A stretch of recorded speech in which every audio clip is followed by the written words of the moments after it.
Hey everybody. Okay, so today we're going to talk about the behavior criticism tolerance. For those of you who have grabbed your reports back out and are taking a look, or if you have just recently had your report done and reviewed with you, then good job for doing some research and picking out a couple of these behaviors that you're hoping to dig a little bit deeper into. So criticism tolerance has two far extremes, one being sensitive, the other one being thick-skinned. And again, for those of you who are still in the process of newly reading your reports, we're looking for you to be somewhat in the bar of ideal, the blue bar that is set as ideal. It can be the little green or blue game of life figure is where you score.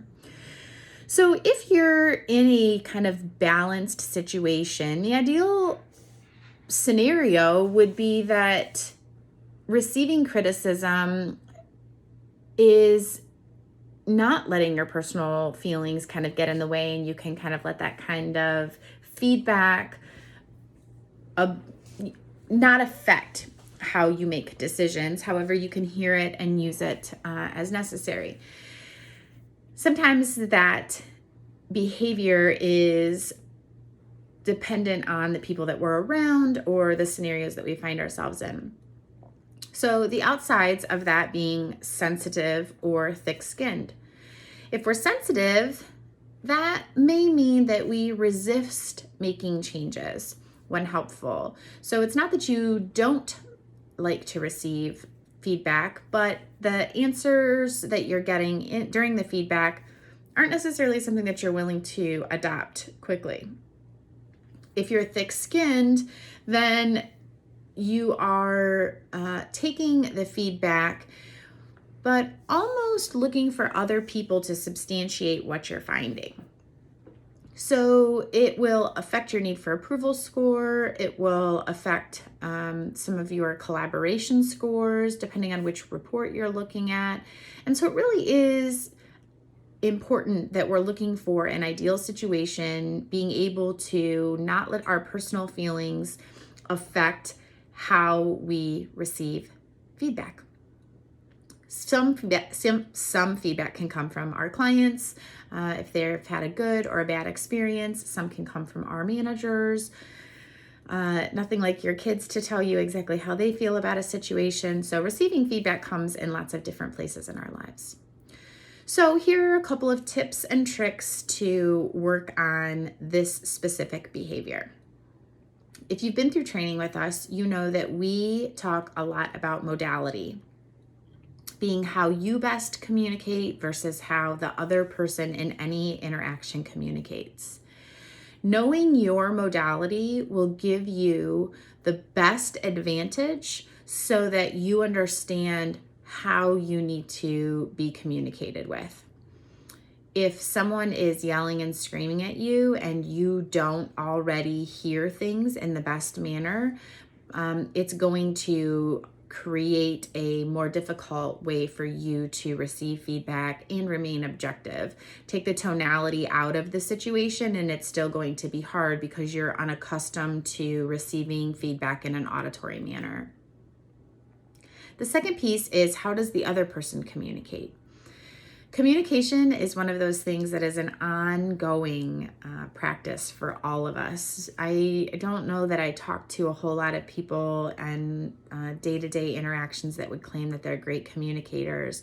So we all work on it on a day-to-day basis. It's a choice that we make and a behavior that we influence all day long as we communicate with other people. So when we're in an interaction receiving feedback, even if it's from our kids, how do they best communicate? Acknowledging the situation is a great one. And we do talk about this in sales training and how we de-escalate situations and get them into a place where maybe there's less anxiety or less anger in a situation.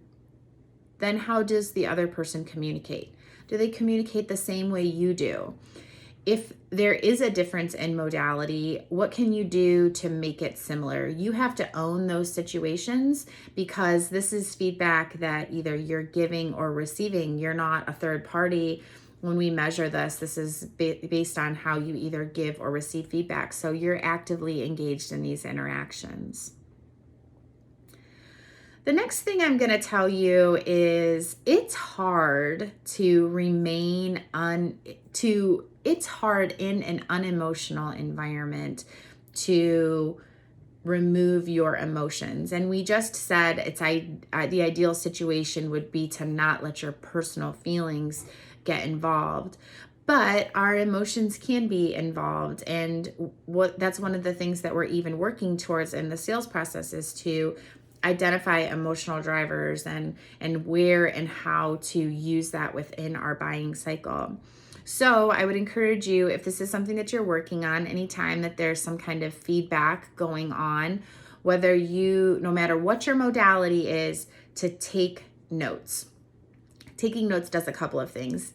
First of all, it gives the other person that's talking plenty of time to talk, and you don't have a propensity to jump in and interrupt them. It also gives you the opportunity to look at your notes and make sure that what you're thinking and what you're hearing and what you're writing are all the same. It will slow down the process a little bit. And while we may want to hurry up and get the criticism or the feedback piece over with fast, that's not always the best way because it leaves tons of room for interpretation and big gaps. And we talk a lot about where there's a small gap at the top, it only becomes a much bigger gap in the bottom if there's not a consistent process to help repair the gap. The last tip that I have for you is to remain in a place where you can ask questions and find out where the other person is at in terms of how they feel about the situation. I work with a lot of managers who are uncomfortable giving feedback. That feels odd for some people. It's kind of like realizing when you're a young child that your teacher actually has a life outside of the classroom. But managers don't always like to give feedback, and sometimes they're struggling with their own behaviors that they're trying to modify or change or do better for their team. So if you find yourself in a situation where you are receiving feedback that is making you uncomfortable, client, someone that you report to, maybe somebody in your family, or you're having to give it, the best thing would be to just simply ask, how are you feeling at this stage in our conversation? It's not obtrusive. It is a great way to kind of take a quick temperature check of the conversation and will lower the anxiety of any kind of feedback, good or bad.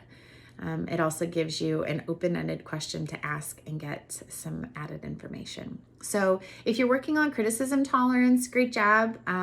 This is a tough one to dive deep in.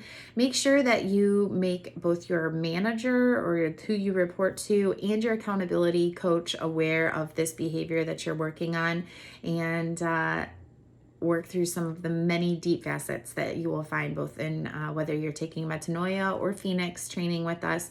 Those are both great resources. Go back to your handbooks or your workbooks and use your accountability coach. Hope everybody has just a fantastic day, and I hope you take just a little bit of time to breathe life in. Bye, everybody.